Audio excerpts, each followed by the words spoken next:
Zee 24 तास एक पाऊल पुढे। दलित Indian chamber of commerce and इंडस्ट्रीजचे संस्थापक मिलिंद कांबळे यांना पद्मश्री पुरस्काराने गौरवण्यात आलेलं आहे। दलित समाजामधल्या उद्योजकांना एका धाग्यात बांधण्याचं मोलाचं कार्य त्यांनी केलेलं आहे। मिलिंद कांबळे यांनी झी 24 तासशी केलेली ही खास बातचीत। पद्म पुरस्कारांची घोषणा झालेली आहे। पुणेकरांची नावं त्यात असल्यामुळे पुणेकरांना आनंद होणं स्वाभाविकच आहे।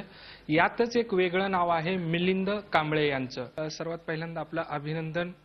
पुरस्कार मिळालेला आहे, तुमच्या कार्याचा सन्मान झालेला आहे, काय सांगाल तुम्ही? खरं म्हणजे हा जो पुरस्कार आहे तो जो आमच्या चेंबरच्यामुळे मला मिळालेला आहे। त्यामुळे आमच्या चेंबरमध्ये असणारे जे आमचे 3000 मेंबर्स आहेत त्या सगळ्यांचा हा पुरस्कार आहे। त्याचबरोबर दलित Indian chamber of commerce and industry हे दलित समाजातल्या उद्योजकांचा एक फोरम आहे।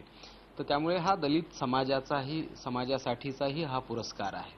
असं आहे की भारतामध्ये जवळजवळ 30 कोटीच्या आसपास शेड्यूल कास्ट आणि शेड्यूल ट्राईब्सची लोकसंख्या आहे। प्रश्न खूप आहेत, आपण काही सगळे प्रश्न सोडवू शकत नाही, परंतु आम्ही एक आर्थिक विकासाचा मार्ग हा निवडलेला आहे आणि त्या मार्गाने जरी गेलं तरी एक चांगलं जीवन जगता येऊ शकतं। कारण जागतिकीकरणामुळे खूप व्यवसायाच्या संधी ह्या निर्माण झालेल्या आहेत।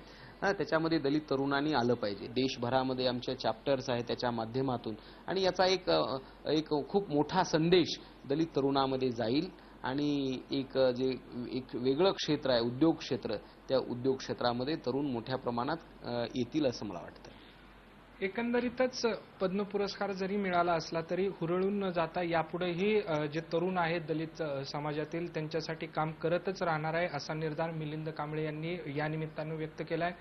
झी 24 ताससाठी व्हिडिओ जर्नलिस्ट अमोल धर्माधिकारीसह कैलास पुरी, पुणे। झी 24 तास एक पाऊल पुढे।